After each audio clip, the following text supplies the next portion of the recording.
Olá, gente boa. Eu sou o pastor Roberlan Leão, tudo bem?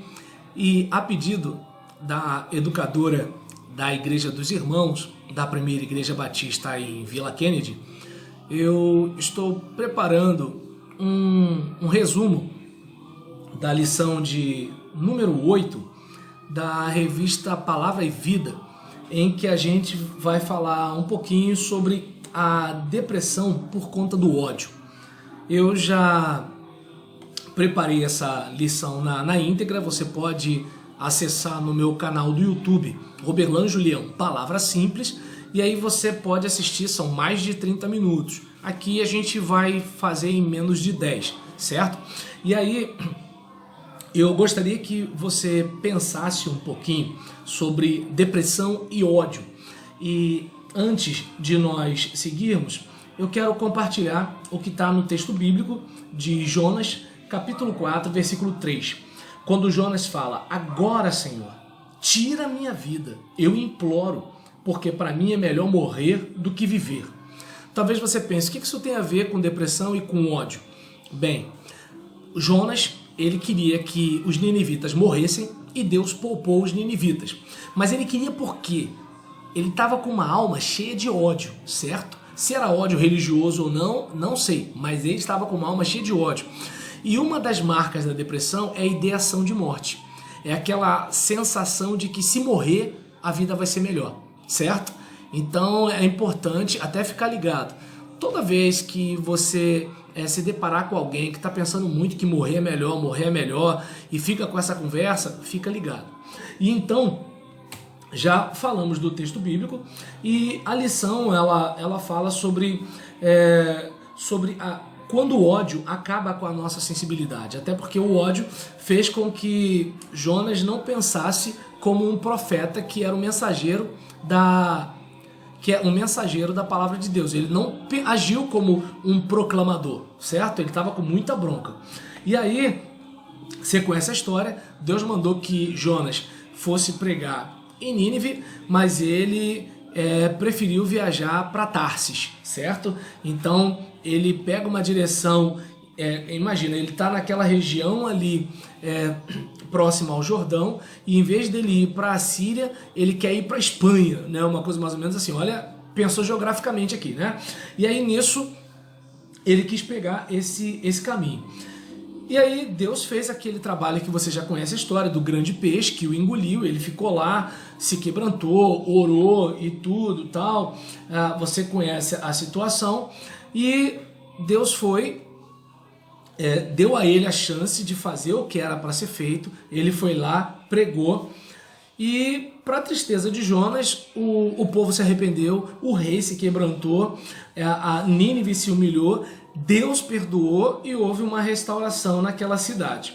E o que acontece? Jonas fica indignado com isso, fica com desejo de morrer, ele fica muito chateado, e nessa situação, o que acontece? Ele reclama com Deus, e é importante você observar, né, que ele tá daquele jeito, né, como se assim, mas é claro que o Senhor é misericordioso e tudo tal, e como é que pode, né, uma coisa dessa acontecer? Eu vou pregar, eles vão se arrepender, o Senhor vai atender, eu sei disso tudo, né? E aí, nessa situação, o que acontece? Uma lagarta vai, come uma planta que está ali, né, diante de uma sombra, né, que Deus tinha criado uma planta, né, fez crescer uma planta, e aí essa planta serviu de sombra.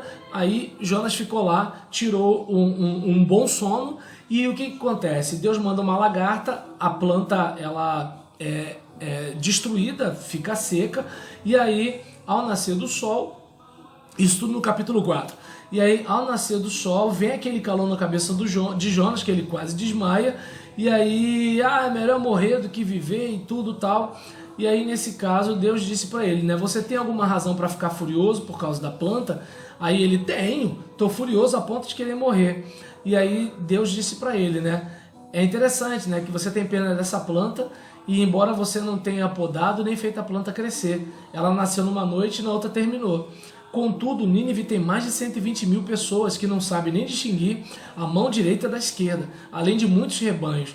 Não deveria eu ter pena dessa grande cidade? E assim termina, né, meio sem a gente saber como acaba a atitude de Jonas, porque eu entendo que acho que o texto quer falar de outra coisa. Você está na igreja, você tem ódio de quem? Ah, pastor, meu coração é limpo. É importante parar para pensar, porque às vezes quando a gente faz algo e tá com ódio, a gente às vezes não percebe. Já viu quando de repente tudo que a outra pessoa faz você implica, ou de repente tudo que você faz alguém implica? Aí às vezes a pessoa tá rindo para você, mas puxa o tapete, boicota, atrapalha. Essas coisas têm a ver com ódio, né? É aquela questão de você tá com aquele sentimento que, assim, parece que a vida seria melhor se o fulano fosse para outra igreja, se o fulano fosse para outra casa, se o fulano sumisse da minha família. Porque quando a gente tem ódio de alguém de longe, beleza, mas quando é alguém da família, quando é uma coisa que o pai fez que a gente não perdoa, quando é uma coisa que o filho fez, que, pô, aquele ingrato, ele não devia ter feito, né? Ou então, de repente, né, se tratando de igreja, poxa, mas o irmão não podia ter feito aquilo. E aí observa bem, se você... hoje eu tenho ódio de você, mas se amanhã eu tiver ódio de outro, minha vida vai ser um inferno. E aí vai parecer que é melhor morrer do que viver. A vida não vai ter mais graça. E aí eu não sei se dá para perceber que quando a gente começa a pensar que é melhor morrer, porque imagina, você me fez mal, e aí nisso que você me fez mal, tô eu aqui, né, querendo que Deus faça justiça. No fundo, o que eu quero é vingança, porque você me fez mal e você tem que pagar, né? E aí eu fico com aquele sentimento. E aí você vai, consegue uma geladeira nova, compra um carro novo, aí você faz bodas de prata, seu filho vai para a faculdade, e aí como é que eu fico por dentro? Eu fico arrasado, né? Por quê? Porque eu entendo que você deveria pagar. E aí eu gostaria, sabe, que você pensasse com carinho, né? Até que ponto vale a pena eu ficar deixando de viver porque eu tô com ódio de você? Até que pena vale a pena eu tentar fazer alguma coisa, né, para sua vida piorar? E até que ponto vale a pena eu ficar ressentido porque você tem sucesso na vida, né? E aí ele termina com Pra Pensar e Agir, né? Que relatos de ódio que foram tratados especialmente com a ajuda de Deus e de profissionais sempre edificam as pessoas. E que se você possui alguma história assim, se não lhe for constrangedor, obviamente, compartilhe com o grupo.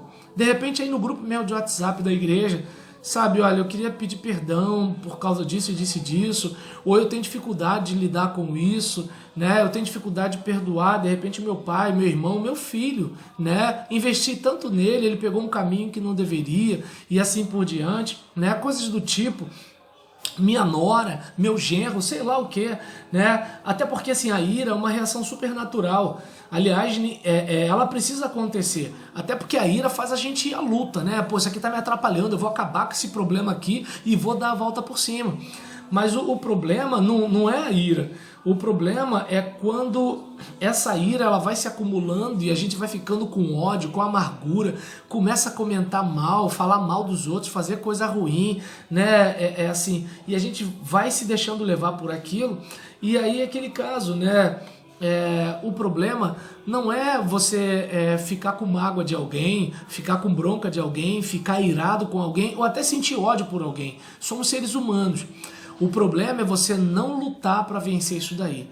E, mas eu não consigo, é mais forte do que eu. O problema é não buscar ajuda. E o primeiro passo para buscar ajuda é admitir. Eu não sinto mágoa de ninguém. Uma pessoa dessa não vai buscar ajuda. Eu perdoo todo mundo. Uma pessoa dessa não vai buscar ajuda. Então é preciso a gente dar nome aos bois. É preciso a gente ser autêntico. Eu tô com mágoa, eu tô com ódio, eu tô amargurado, eu tô com raiva. Eu preciso fazer isso para poder me tratar. Porque senão, inclusive na igreja, a gente vai ter gente puxando o tapete um do outro, a gente vai ter gente dando rasteiro no outro, porque tá com ódio, falando mal, desqualificando, só vendo coisas ruins naquilo que outra pessoa faz, porque a gente tá com ódio e a gente tem que se tratar. E vamos e venhamos, né? Vamos ser sinceros, se Deus lhe mandasse para a terrível cidade de Nínive, você acha que teria uma reação diferente daquela que Jonas teve? Né? Jonas não devia ter ódio. E eu devia? E você devia?